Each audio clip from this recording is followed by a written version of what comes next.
Hi అండి, welcome back to our channel. ఈరోజు నేను చూపించేది ఒక సింపుల్ అండ్ నేను జీన్స్ ప్యాంట్ని తీసుకున్నానండి. ఇట్లా కట్ చేసేసాను రెండు.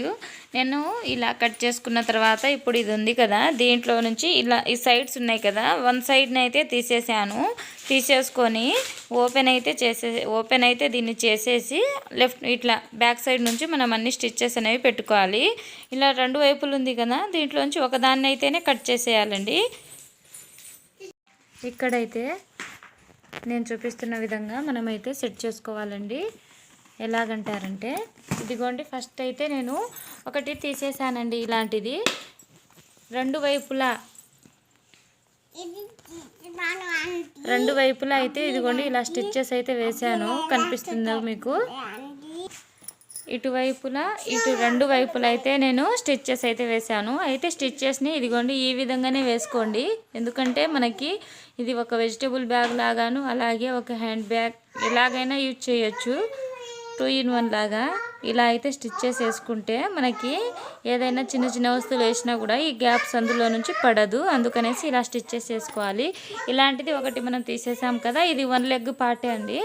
ఇలాంటిది ఒకటి తీసుకున్నాం కదా, దాన్ని అయితే ఇక్కడ నేను ఇలా అయితే పట్టుకోవడానికి హ్యాండిల్ లాగా అయితే ప్రిపేర్ చేస్తాను. ఫస్ట్ అయితే దీన్ని ఫ్రంట్ తిప్పి చూద్దాం ఒకసారి. ఇదిగోండి, చూడ్డానికైతే ఇలా కనిపిస్తుంది. ఎక్కడా కానీ స్టిచ్చెస్ అనేవి మనకి అంత క్లారిటీగా కనపడదండి. కనపడకుండా ఉండాలంటే నేను చెప్పిన విధంగానే స్టిచ్చెస్ అనేవి ఉండాలి. ఇక్కడ చూస్తున్నారా, ఇటు సైడ్ కూడా అసలు ఎంత బాగా వచ్చిందో. ఇక్కడైతే ఇప్పుడు హ్యాండిల్ అనేది ప్రిపేర్ చేస్తాను. ఇక్కడైతే కొంచెం ఫినిషింగ్ అనేది సరిగా రాలేదు కదా, ఈ ఫినిషింగ్ కూడా నీట్గా పూర్తి చేసుకుంటాను. ఫస్ట్ అయితే దీన్ని కట్ చేసేస్తానండి. ఆ తర్వాత ఇలా మడత చేసి నీట్గా లోపల నుంచి ఇలా ఒక స్టిచ్చెస్ అయితే వేస్తాను. ఆ తర్వాత ఇదిగోండి, ఇది ఉంది కదా, దీన్ని కూడా నీట్గా ఇటు అటు అంత కటింగ్ అనేది ఫినిషింగ్ బాగా వచ్చిన తర్వాత దీన్ని అయితే ఇలా ఇదొక్కటే నాకు రెండు వైపులకి సరిపోతుంది. ఆ విధంగా అయితే దీన్ని నేను ఇదిగోండి ఈ విధంగా అయితే పెట్టేసుకుంటాను. ఆ తర్వాత క్యారీ బ్యాగ్ లేకపోతే మనకు ఏదైనా హ్యాండ్ బ్యాగ్ లాగైనా ఎలాగైనా యూజ్ చేయొచ్చు. కాకపోతే ఇది వెజిటేబుల్ క్యారీయింగ్ చేసే బ్యాగ్ లాగా అయితే చాలా చాలా బాగుంటుంది. ఇక్కడ ఉండే ఆ పార్ట్ని అయితే తీసేసానండి. ఆ తర్వాత ఇప్పుడు దీన్ని అయితే లోపలికి మడిచి స్టిచ్చెస్ అనేవి వేసుకుందాం. మీ దగ్గర మిషన్ ఉంటే మిషన్ తోటి వేసుకోండి. ఇక మిషన్ లేని వాళ్ళైతే చేత్తోనే మంచిగా నీట్గా కుట్లు అయితే వేయచ్చండి. నార్మల్ కుట్లైనా సరిపోతుంది.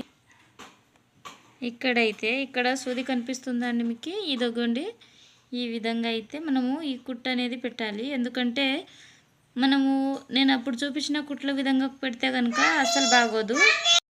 చూస్తున్నారండి, ఈ విధంగా స్టిచ్చెస్ అయితే మనం నీట్గా పెట్టుకోవచ్చండి. ఇక్కడ నేనైతే ఒక్కొక్క లైన్ స్టిచ్చెస్ అయితే వేశాను.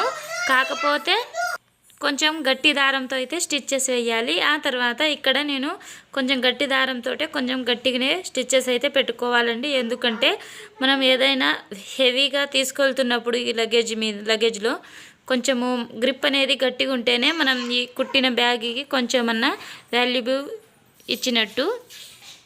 మొత్తం ఈ బ్యాగ్ని నేను ప్రిపేర్ చేయడానికి 1.5 hour అయితే పట్టింది. అలాగే మీకు కనుక రీయూజబుల్ థింగ్స్ ఏవైనా ఉంటే, పాత బట్టలు ఏవైనా ఉంటే నాకు చెప్పండి. నేను ఇలాంటి క్రాఫ్ట్ చేసి మీకు చూపిస్తాను. ఆ విధంగా మీరు కూడా చేసుకోండి. ఇక్కడ చూడండి ఎంత బాగా స్టిచ్చెస్ అవి వచ్చాయో చూడండి.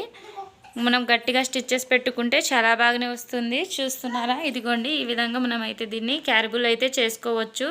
చాలా బాగా వచ్చింది.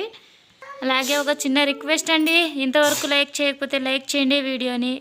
ఇంకా రీయూజబుల్ థింగ్స్ ఇష్టపడే వాళ్ళకి కనుక ఈ వీడియో నచ్చితే షేర్ చేయండి.